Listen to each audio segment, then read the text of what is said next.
ශිෂ්‍යත්ව උපකාරක පන්ති ගුරුවරියක් වන හයශිකා ප්‍රනාන්දු තම සේවකයෙකුට පහර දී තිබෙනවා.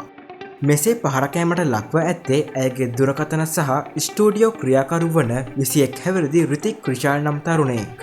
පසුගිය වසරේ නොවැම්බර් 4 වනදා ඔහු මෙම ගුරුවරියගේ අධ්‍යාපන ආයතනයේ සේවයට එක් වී තිබෙනවා. එහිදී අඩු අටුපක් යටතේ නිවාඩු දිනවල පවා අධිකව වැඩ ගැනීම නිසා සේවයෙන් ඉවත්වීමට ඔහු තීරණය කරනවා.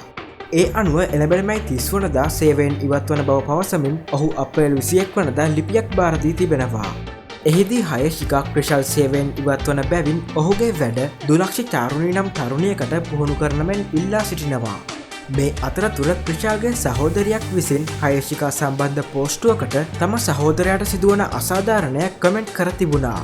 මෙම කමෙන්ටුව දකින හයශිකා මැයි 6 වනදා එනම් මැතිවරණය දින ක්‍රිෂාල්ට සේවයට පැමිණෙන මෙන් දුරකථන ඇමතුමක් ලබා දෙනවා. එදින රාත්‍රී 9:45 10 අතර ක්‍රිෂාල් දුලක්ෂිට පුහුණු කරන අතරවාරයේ ලිංගික අඩත්තියටම් කිරීමට තැත් කළ බව කියමින් හයශිකා ප්‍රනාන්දු ඇයගේ කළමනාකරු සහ ඇගේ සැමියා ක්‍රිෂාල්ට පහර දී තිබෙනවා. එහිදී හයශිකා විසින් තොගේ ඇට තරණමයි පවසමින් ඔහුගේ මුහුණට කෙලගසමින් අඩිඋස සපත්තු දමා ක්‍රිෂාල්ගේ ලිංගික අවයව ප්‍රදේශයටද පහර දෙනවා.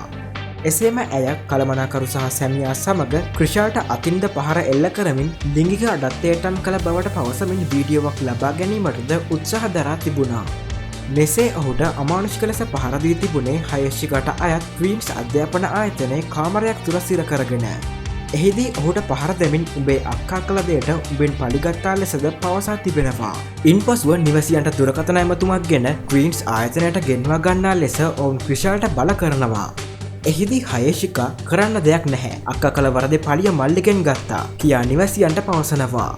පසුව හයශිකා විසින් ලිංගික අඩත්තියටම් කිරීමට තැත් කළ බව කියමින් රිතික් ක්‍රිෂාල්ව පොලිසියට බාර දී තිබෙනවා. එහිදී පොලිසිය ඒ වන විටත් පහරකා සිටි රිතික් ක්‍රිෂාල්ව පැමිණිලි කිරීමට පෙර රෝහල්ගත කරන ලෙස පවසනවා. හොඳටම පහරකා අපහසුවෙන් සිටි ක්‍රිෂාල්ව දැක පොලිසිය පවසා තිබෙන්නේ මොහුට මොනවහරි වුණොත් අපිත් අමාරුවේ වැටෙනවා කියලා. එහිදී රිතික් ක්‍රිෂාල් මැයි මාස 7 වනදා උදෑසන රෝහල්ගත වන අතර 8 වනදා හවස ඉන් පිටව යනවා. නමුත් 9 වනදා උදෑසන ඔහුගේ ලිංගික ප්‍රදේශයෙන් ඇතිවන අධික වේදනාව නිසා ඔහු නැවත රෝහල්ගත වනවා. පසුව 9 වනදා හයශිකා ප්‍රනාන්දුට පොලිසියට පැමිණෙන ලෙස දැනුවත් කළද ඒ වෙනුවට සැමියා සහ කළමනාකරු පොලිසියට පැමිණෙනවා. එහිදී අධිකරණයට ඉදිරිපත් කරන සැමියා ප්‍රමිත් සුරේන්ද්‍ර සහ කළමනාකරු චානක විශ්වජිත් එළඹෙන 14 වනදා දක්වා රක්ෂිත බන්ධනාගාරගත කෙරෙනවා.